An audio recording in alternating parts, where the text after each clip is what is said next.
And welcome, everyone,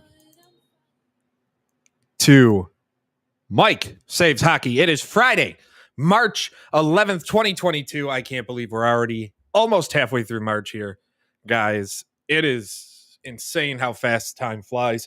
I've been saying the pandemic has been the longest, fastest time of my life, and it continues to be just that. The literal longest, fastest time of my life. We're already mid-March. I'm already planning my son's first birthday, my second son's first birthday. Things are just going crazy. Reminder, this is Mike Saves Hockey here on youtube.com/full press coverage, twitch.tv/full press coverage, facebook.com/full press NHL, twitter.com/full press NHL, Facebook full press coverage, fullpressradio.com, and the Full Press Radio app. If you want to follow us more, be sure to follow me on Twitter at Mike Star Media and follow us on Twitter, Full Press NHL. We have a fun day today because we are 10 days away from the NHL Trade Deadline here. And that is absolutely fantastic. We got some time left in the season, more than 20 games for almost every team, for all of the teams. But we have NHL Trade Deadline coming up on Monday, March 21st, 2021. And I don't know if you know this, but we are hosting our own full day of coverage starting at noon Eastern, 9 a.m. Pacific here on Full Press Coverage. NHL Trade Deadline Live, hosted by me, as if it'd be anybody else. It's this handsome guy. Look at him in the coat, in the suit. Don't look at it too long. It's an optical illusion. But NHL Trade Deadline Live, March 21st at noon till 3:30. We are going to be joined by countless members of the Full Press team, some reporters from outside Full Press Coverage's window here, staff, and we will be bringing you the latest news, rumors, our big board of trade targets. We have a whole day planned. It's going to be a fun time. So make sure you go to youtube.com/fullpresscoverage and set the reminders. Subscribe to the channel over there and set the reminders so you don't miss it when we go live on all of our usual platforms. And speaking of our normal normal show, Mike Saves Hockey. What's it about for everybody tuning in for the first time? I take a topic every other week, though because it's trade deadline, we might be doing weekly for a short time. I take a topic and I try and make it better. Whether it's a team, a rule, whatever it may be. I've covered overtime. I've covered the salary cap. I've covered officiating. I've covered the mess that is Chicago. Today, we are tackling what's coming up soon, and that is the NHL Trade Deadline. By the way, peep the shirt, Datasaurus. My son wanted me to wear it today, my 4-year-old. So, got to rep him on the channel. Love the little buddy. So, NHL Trade Deadline. How can we make it better? Now, I've gone on record, for those who follow me on Twitter, or have caught my old work at old outlets like the Hockey Writers. There's actually an article still up there that I wrote a few years back about the NHL draft becoming more interesting and more enjoyable to fans than free agency and the trade deadline. Because it seems like we get more moves around the draft. We get negotiate trades for RFAs. We get not necessarily tampering, but unrestricted free agents get dealt, and you get that little window for a new team to work with them before they hit the market. So we have a lot of that stuff, the draft, and then you have the draft itself. Feels like free agency and NHL trade deadline itself have kind of windled a little bit. But we're going to try and fix that little dwindle with the trade deadline. But how? How do we make the trade deadline better? So my co-host on Tuesday nights, Full Press Hockey, Jim Behringer, he brought up what we talked about, myself and my other co-host, Chris Wassel, brought up last episode when we were talking about the salary cap.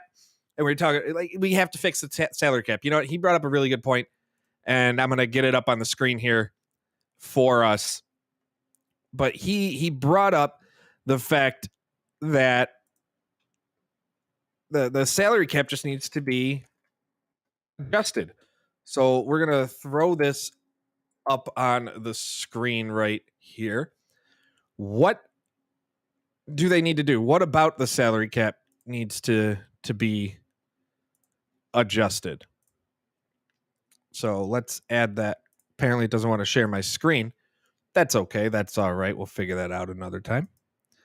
But he said, quote, Mike talked about it already. Fix the damn salary cap. This will facilitate more trades. Teams are too tied to the cap and performing math gymnastics than making trades. Just look at what the NFL is doing so well, or why the NFL is doing so well. And he makes a very, very solid point. Why is the NFL doing so well with trades? We saw these big trades like a Khalil Mack, like a Carson Wentz, whatever. But Russell Wilson, a Hall of Fame quarterback, being dealt by Seattle to Denver, and it's just been an incredible sight to see these big trades happen. And why aren't we getting more of those in the NHL? The salary cap is a big part. I do have an idea of what we can possibly do that might irk or draw the ire of some people, And I'd love to know, leave a comment in the chat. We'll throw the best ones on the air. I'd love to know why, or your thoughts on when I come up with that, when I say this idea. Or message me on Twitter at Mike Straw Media. But the salary cap, allowing a little bit of leeway, like a 10% rule or something like that, could help, at least in the short term. I do think what they need to do is have a soft and a hard cap floor, kind of like what the NBA does. And I get the salary tax and cap, and they did that because of teams spending too much and teams not spending anything. So I get having the floor and things like that. But I want to see these teams, the salary cap, not the only thing. My biggest idea here, and again, I'd love to know your thoughts, and we're only a half-hour show, so you got to get your thoughts in. I want to see, in whether it's a week or 2 weeks before the deadline. Actually, before I get into that, I have seen people on Twitter say the deadline needs to be earlier in the season. I don't think so, because I feel like earlier in the season, you get even less action. Some might think the other way. You get it earlier because you can't make moves later on. I like it where it is solely because, at least not this year. This year, you have a lot of sellers not admitting that they're sellers when they should be. And then you have a lot of buyers still on the fence. But you have a lot of teams thinking, all right, should we be buyers? Should we be sellers? I mean, you have a team like Columbus, 13 points out of a playoff spot, but who knows what they're thinking? Are they sellers? Are they buyers? You have teams like Vancouver, Anaheim, who had a really good year and has fallen off tremendously. What are they? Is Winnipeg a seller, even though they're only 5 points out of a spot? Anaheim is 4. Vancouver is just 3 points back. What do they think about their chances to get in this year, or even the chances to go far? That's kind of where we're at and what we're wondering here.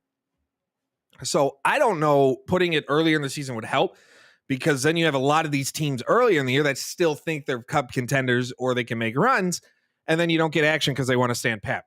Later in the season, then it's like, all right, you don't really have that chemistry. You don't have things like that. So what are we going to do here? But so that's a tough thing to play. Where I want to see this go is for the 1 to 2 weeks prior to the deadline, I want a roster freeze. Now, I'm not saying AHL to NHL movements like that. I'm saying no waivers. No waiver claims, I should say. No waiver claims, no trades, nothing. Granted, we're 10 days away. We haven't seen like any sort of like deals, but we have seen like around this time, a week prior, deals start to come out. Bigger deals start to go down even 2 days prior. What I want is a complete freeze of the action. Kind of like their Christmas freeze, but their pre-deadline freeze. And this is just for entertainment purposes at that point. I mean, I don't think it benefits the league or the teams or players at all. But maybe a freeze where, all right, you can negotiate, but you can't make anything official. And then at whatever time, midnight, trade deadline day, go balls to the wall. Do what you want to do. And I want to know your thoughts on that.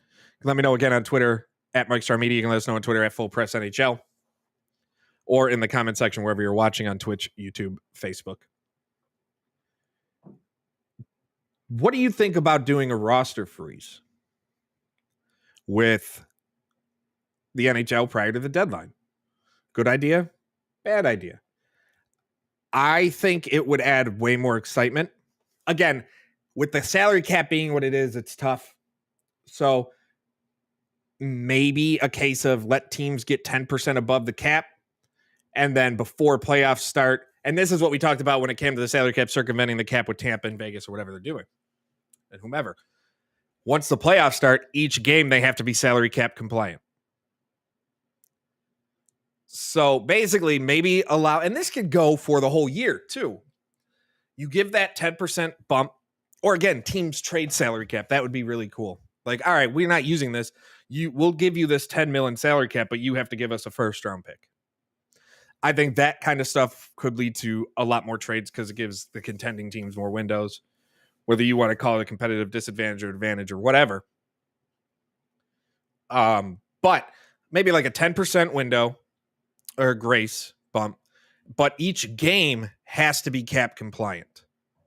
So you can have these players under contract on your organization, but any roster you submit each game has to be at that salary cap.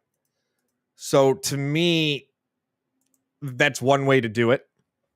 And I don't know how many people would like the idea of a freeze with a cap boost around the deadline. I know I have my thoughts on teams helping out others to get out of cap hell, and I'm not necessarily for it. But at the same time, I am also realistic in the fact that that's just how business is. Buffalo's going to get draft picks this year because they're going to take on a bad contract. Arizona is going to take on a bad contract. Winners of 4 straight, the Red Hot Coyotes. They're going to take on the bad contract. And don't look now, speaking of bad contracts, the Seattle Kraken are second last in the NHL and only 3 points ahead of Montreal for worst team in the NHL. And everybody knows my feelings on the Seattle Kraken. I was going to do a Save the Seattle Kraken this week. Maybe that's next week's show. We'll see. There's a lot that might turn into an hour show of what they need to do rather than a half hour. But the idea that the trade deadline every year, we'll sit there and we'll put on TSN, we'll put on Sportsnet, whatever we want to watch. This year, you'll put on full press coverages, NHL Trade Deadline live at noon on March 21st, noon Eastern, hosted by yours truly. And you'll sit there and wait for something to happen. You'll wait, and you'll wait, and you'll see a small deal here, and they'll act like it's world-breaking news. You'll see another small deal here, a couple AHLers move here, right? Nothing really big. You maybe get 1 or 2 big ones. But it seems like the biggest ones come before deadline day. And I know, again, this is for our entertainment purposes at this point, but making the deadline day itself a bigger deal than just making trades would definitely garner a lot of interest, I think, for the league, at least in the social media realm. If any NHL Trade Deadline Day comes, kind of like the opening of NFL Free Agency Day, but if NHL Trade Deadline Day comes around and you see banger after banger after banger after banger after banger of a move, right? The amount of talking about that league through the roof. Interactions, social media interactions through the roof. Instagram videos, YouTube shorts, TikToks, whatever it may be, through the roof. It is a case of what does the league want? And a lot of this stuff in my mind probably can't happen, like the freeze, the cap bump, until a new CBA, and we're not anywhere near the need for a new CBA. But that doesn't mean things can't be adjusted. If the league went to the players union and said, hey, we have some ideas, would you want to talk about it? You got to think at least the head of the union would say, okay, what do you have? Not saying it gets to like a full negotiation table, but what do you have? What are you doing here? So I'm really interested in how things are going. I don't know why something's playing in the background, but it is, and then we just have to deal with it. So I want to know, again, what are your thoughts on the idea of a trade deadline roster freeze in the couple weeks prior? What are your thoughts on the timing of the trade deadline? Should it be on a Monday? Is it the day of the week? Or what is it that makes the trade deadline?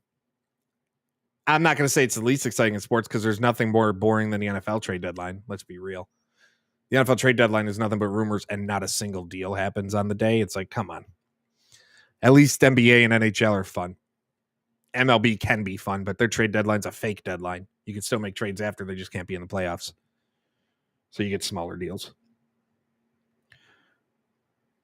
But what is there that the league, that anybody can realistically do?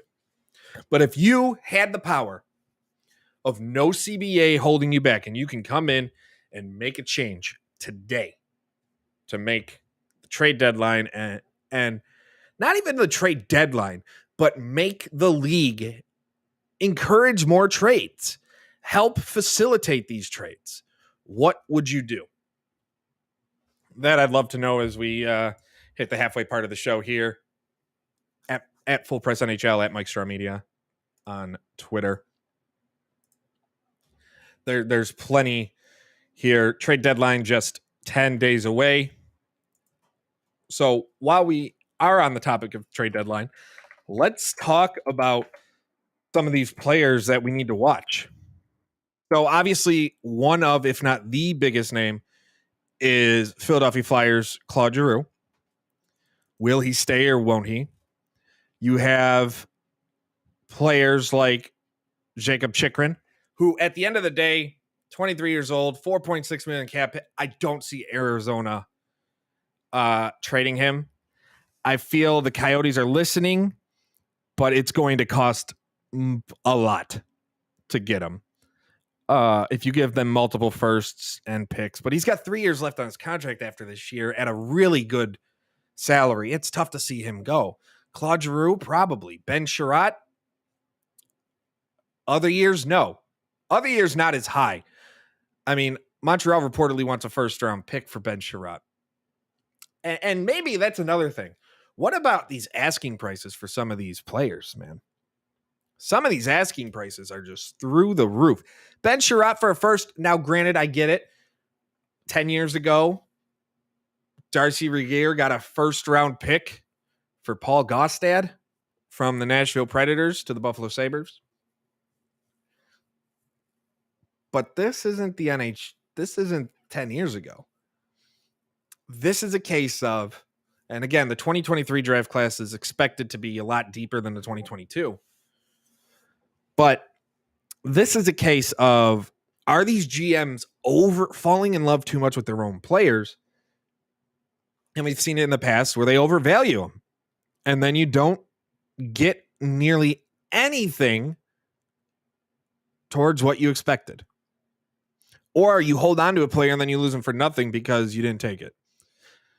It almost happened with the Buffalo Sabres in the last year with Taylor Hall. They almost kept Taylor Hall because, one, he had the no trade. So he was basically able to dictate, trade me to Boston or nowhere. So they had to kind of take what they got from the Bruins. So, but we're at maybe, and I know this is how we get players to sign. A lot of teams get players to sign. Maybe they do something with these no movement, no trade clauses, because they can be a deterrent. Because say a team has a great deal, all it takes is that player to say no. And I'm not saying I side with teams over players, but there's got to be something. Maybe this whole, I'll give you 3 teams I will accept a trade to, maybe that's too fine, too detailed. Maybe the max a no trade clause can be is like, all right, 10 teams I won't go to. That at least gives you 2/3 of the league, as opposed to, 1/10. Being able to only deal with 1/10 of the league is a lot worse than being able to deal with 2/3 of them. Let's be real here. But other players, I mean, you got Hampus Lindholm, John Klingberg, Mark Giordano. Who is going to take? Is he a free agent at the end of the year? Who's going to take a 6.75 cap hit for a 38-year-old who's kind of slowing down? It's tough to think about who takes them. So there's also not the biggest names like Rickard Rakell, be a good player, a really good player for any cup chasing team, a good rental. He's going to be in high demand in the offseason, but he can play both wings. He's only 28 right now. He's got a modest for the rest of the year, 3.75 cap hit or 3.79 or something like that. I beg pardon. So he's another player to keep an eye on. Jake DeBrusk, does Boston hold on to him and keep him as a rental? Or now that he's being played into these situations he really wants, and he's being played in positions to best utilize him, is Boston just going to hang on to him? Like, there's a lot of questions. But again, what type of movement are we seeing? Like, it's surprising in my mind that we honestly haven't seen a major deal. not a major deal, but any sort of deal. Like there's not even rumblings of a deal being close, really. Brand, you have GMs like Ron Francis and Chuck Fletcher. Good for the players for getting the money, but my God, signing these ridiculous extensions for Jared McCann and Rasmus Ristolainen, respectively, both at $5 million per. I'd rather give it to McCann than Ristolainen, but geez, man, what are these GMs thinking? I don't know. Maybe that's another way to fix it. And get rid of this old guard GM. Like, I'm tired of retreads. I say it all the time. I'm so tired of retreads. We got to get rid of them. End of story. I'm tired of retreads. Like, if one get, there are some that work out. Coaches that get fired and then go elsewhere and do really well. Like, as far as the success level, Daryl Sutter, Joel Quenneville in Chicago. I mean, he did really well. On the ice. We'll talk about the success of the team on the ice. Gerard Gallant seems to have success wherever he goes and then becomes a scapegoat. But then you have these other retreads that go places, Dave Tippett, they go places and they fail. Like, okay, we all saw that coming. Dan Bosma, he gets fired from Pittsburgh after some success there, winning a cup, but you go elsewhere, fails. So are we really still going to stick with these retreads? And that's another topic for another episode, is fixing hockey. Enough of the death of the retreads. But it's a very fine line because some do work. Some do work.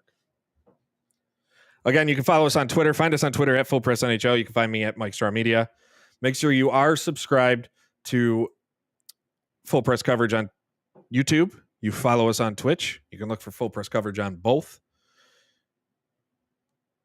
You like us on Facebook, and you follow us on Twitter. Again, this is Mike Saves Hockey here on Full Press Radio Network.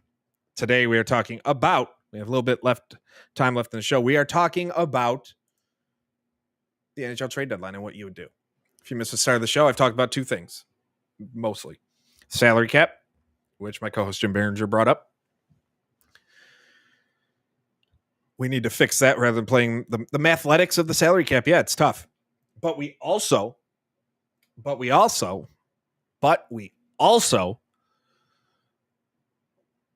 in my mind, need to freeze roster moves until deadline for the couple weeks prior to see if that gets people like chomping at the bit. I think that could be fun. Because again, it's not like it's a mini game like the old NHL games where you get all your cell phones and you go to town and all this stuff. But it is something that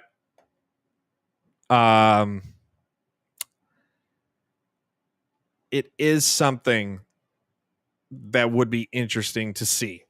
Trying to get this league to have more excitement. Because right now,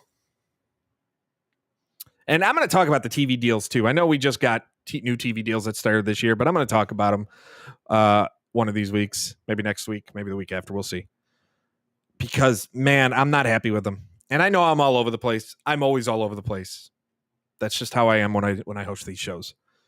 Especially when I have no one in my ear producing. But, yeah, the excitement level just doesn't feel there with the deadline only 10 days away. So we're going to see what happens. We are going to see where they go. And we know we're going to get some trades. Like, if I had to predict who gets dealt, this is just reckless speculation, to quote a good friend of mine. Claude Giroux dealt. Hampus Lindholm dealt. Rickard Rakell dealt. Justin Braun dealt. Owen Tippett dealt. Phil Kessel possibly dealt. Andrew Kopp dealt. Brock Besser dealt. Like, those are the ones I think get dealt. I don't think a Thomas Hertl gets dealt. I don't think a JT Miller gets dealt. I don't think a Marc-Andre Fleury gets dealt. I don't think a Dylan Strome gets dealt. A Max Domi either. So it'll be interesting to see. But I do want to know your thoughts. Again, follow me on Twitter at Mike Straw Media. Thank you, everyone, for tuning in to we started a bit early, so we're ending a bit early. That's just how it goes here at Full Press Hockey. Mike Saves Hockey.